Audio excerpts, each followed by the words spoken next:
you are going to face ADC in case you get the ticket of the party. Yeah. Aregbesola is ADC. Yeah.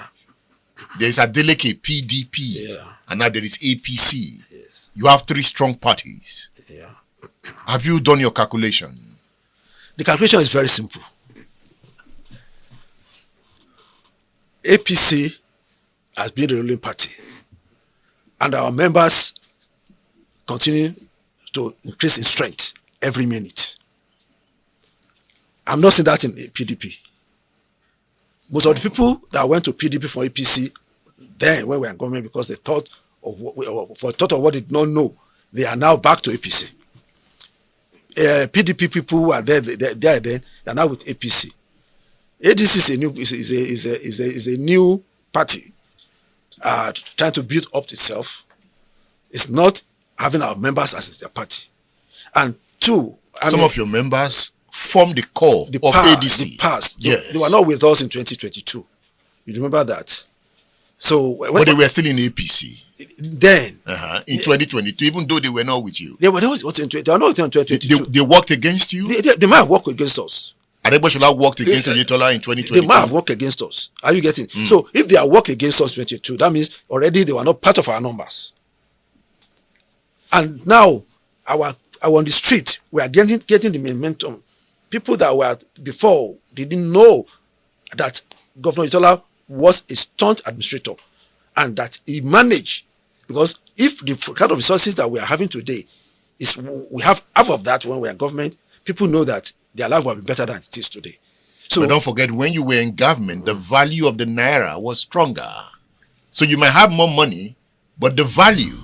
Yeah. Are you calculating the value of the more money? Yeah. You see, the fact is, the federal allocation comes from a formula. The formula changed. How? With the subsidy remover, it puts more money into the state. But money with less value. That's the point I'm making. When you say less value, yeah, everything is not put in dollars and pounds sterling. Everything is not put in dollar and pound sterling. In 2018, you might construct a road for 1 billion. In 2026, that 1 billion might become 4 billion. Value has changed. That's the point I'm making. I'm agreeing with you that we have a lot of foreign input into what we do in Nigeria. Well, when it comes to governance, what are the major factors that you need to consider? Security and welfareism. When we talk about welfare, you talk about education. Teacher salary increased across the board because of civil service. New rate, right? Because what are coming of education, the school, the buildings, we're not building new schools now. We can only renovate. Yeah. So when the money increases, the need does not start running after it. You can now say, okay, I'm not building new school. I want to just renovate what I have and build on it. Yeah. Unlike if I say I want to build a bridge now, yes, I'm going to spend more money building the bridge because of what? Because of equipment. Bitumen is a Nigeria product. We're not importing bitumen to this country now. So I can say, okay, Osun, do you have opportunity of bitumen myself as a state and do it in Osun State? So the resources that's coming to us now is Aquilius. Is that the reason why? It's because of the increase in salary that we talk about somebody spending 22.3 billion in 6 months on travel allowance. Let me mention to you, Governor Oyetola was a governor for 4 years in Osun State. Except he goes to Umrah, he didn't go for leave once. He didn't go for leave? He didn't go for leave once. Why? Because he didn't want to rest? He doesn't want to rest. Or he didn't want to hand over to you? No. Because he saw that the job at home, when you are managing, when you have a meager amount of money, you are managing, like a father does at home. When you don't have much money, you do more work. Then somebody just buy it, sell it, bring it back. You understand it? So he knew that he has much more work. And it was prudent because he knows when the governor moves, you know what that means? When the governor moves and say, oh, go to only Abuja, say, I'm going to Abuja as deputy governor. I'm talking of as a then, when flight wasn't that high as it is today, I will spend also than 2 to 4 million naira to Abuja. Because you have a team that also move with you. Move with you. So now imagine a governor traveling to overseas every time. It's looking for investment. We have not seen it. But the governor has a right to enjoy himself. We are not saying to enjoy yourself. What I'm saying is that you must look at it vis-a-vis your people you are serving. When in a state like Osun State, you are saying you are spending 2.3 billion on travel in 5 months. Do you understand what I'm saying? I'm trying to understand. Yeah, try to understand. What I'm trying to say is that when you are to serve, you serve with all you have. And I'm saying that the increase in revenue that comes to the state is now sufficient for us to use in managing your people properly. Not only that one, you also have the right and duty to generate revenue without overtasking your people. I was looking at your agenda. You already have an agenda. You said you want to lead Osun into a new era. What is the old era? Thank you. Osun today is seen as a civil service state, where majority are civil servants. Meanwhile, the state has a lot of potential for industrialization, agri-processing, mining, small-scale industries, because we have the land. Osun is one of the states in Nigeria that enjoy the highest number of electricity in a day. Power. What are we doing with this? We need to change it from being a civil service zone state to an industrial state. So industrialization is the new era. It's the new era. That's what I mean by that. You have mentioned mining. During Oyetola's time, insecurity in Osun began to rise. Even with Amotekun coming, there were mining crises. There were invasions. Why was that? Thank you. During our tenure, it wasn't only Osun State. Remember that Amotekun is for the whole southwest. There were insurgents of kidnappers coming to the west. People were leaving Safara State, who are miners, to Osun, because they see opportunity there, and they are going to other states too.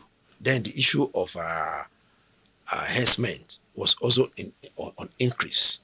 But I want to let you know that Osun, as at that time, was still adjourned to be the safest state in Nigeria because of our proactiveness.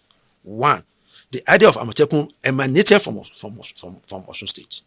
In fact, I can say authoritatively that I started the issue of Amotekun because the crisis was building around my community, in the local government, because we are the entry into Osun State. And we started with the local vigilante and said, look, we cannot see everything ourselves. Let's involve the local vigilantes and the hunters. So it was there the principal has come and said, why can't we make it, when we saw that it was happening on it goes by the express route, you have kidnappers coming up there, Osun to Akure, you have the same thing happening every minute. I said, why can't we have a regional security? That was original. So it wasn't Osun that it was rising. They were having insurgents into west. And thanks to the wisdom of all the governors there, we have to come together, form Amotekun, to tame it. And in the issue of farmer herdsmen, we have an SA, we call him Bororo, that is charge of that his job is to ensure that there's peace between the herdsmen and farmers. When the issues arises, they are nipped on time and we doesn't escalate. You said you want to introduce technology-enabled community security. Yeah. And Amotekun is core to achieving that, is it not? No, Amotekun is physical. When you talk about technology, for instance now, during our tenure, we work with United Nations. We have the early warning system that if issues happen anywhere, you can report it. Oh, I'm being attacked here, and it's reported. And you can tell the security agent and say, move to social location. We had that one installed, which has been abandoned now. It has been abandoned. Abandoned now. So these are technologies you use where you make your people to be aware of the system you have to protect them. We sit here for instance now. If a robber comes in, you want to press something on your phone and is ringing at our center. I can say, I'm Rabbi at my house. They will see the address there, and they move in there. That's technology. That is where the world is going to now. Maybe because of my background as a facility manager, we'll talk about integrated security, where everything you do is like you are in the open, and that is how to drive security. Because woman security, the one for Ametikun, that is man. That is the one that will move into the site. That's the action point. It is not the preparation. You know, Osun has become attractive to illegal miners.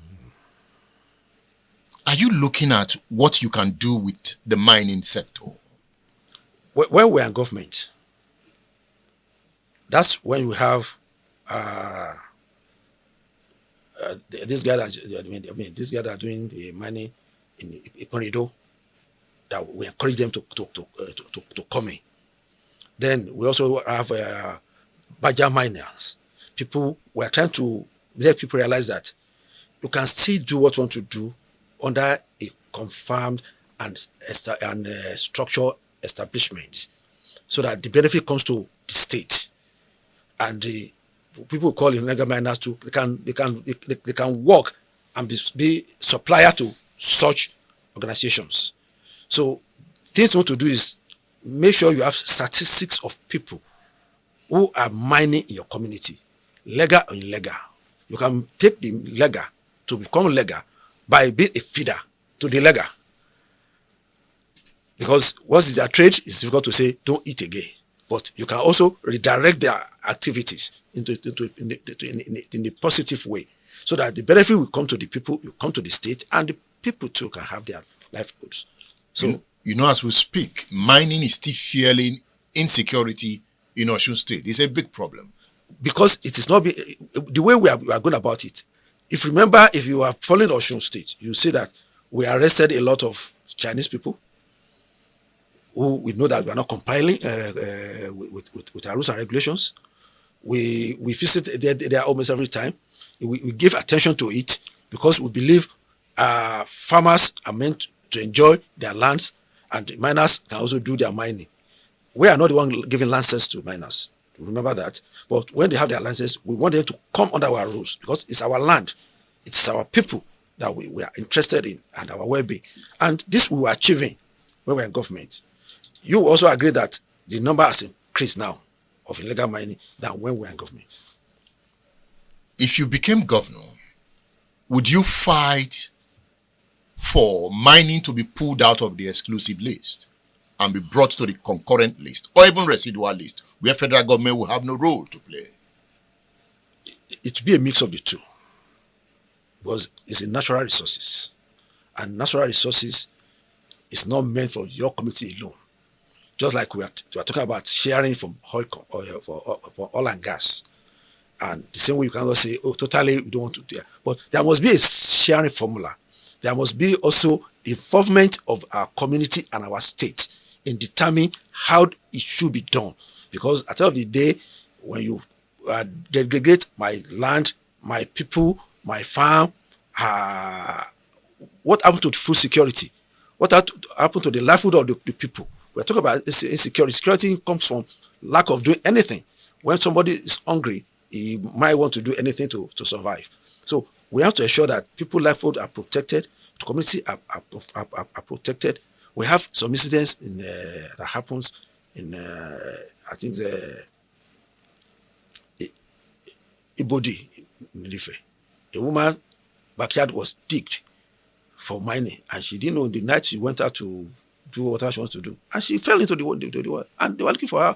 The water discovered that let's dig this, and so I met her there. She was dead. She was dead.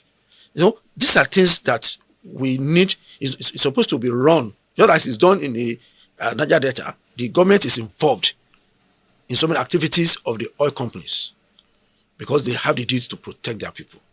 So I would say, no, let it go to concurrent and leave. No. Let's have a blend of the two, but proper involvement of the state, the owner state. As we talk politics, we also read books on this show. We recommend books to you. I have read from a book entitled Persona Non Grata, written by Ismail Omikbidon, former Chief Press Secretary to Adegboyega Oyetola. It's a book you should read. In this piece, the journalist expressed his opinion and gave vivid description of the politics of Osun State. He paid attention to the 2022 election and gave details of the court battles. It's a documentation of politics and power. He talked about Borno State, Ali Modu Sharif, how he was declared a persona non grata, in Borno State. And that is how the title of this book came about. So I recommend this book to you. Have you read the biography of Abiola Ajimobi, a former governor of Oyo State? This work is entitled Abiola Ajimobi, Architect and Builder of Modern Oyo State, written by Sam Omasai. It's about politics, political leaders emerging. This tells you the story of the late Abiola Ajimobi, a former governor of Oyo State. I recommend this book to you.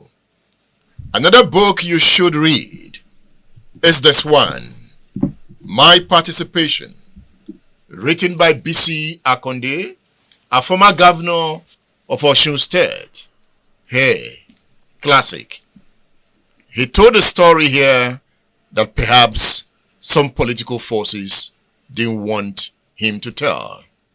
He has told a story, controversial and powerful book, My Participation, an autobiography by B.C. Akonde, a former governor of Osun State. Have you seen my interview with him? Just scroll down the channel.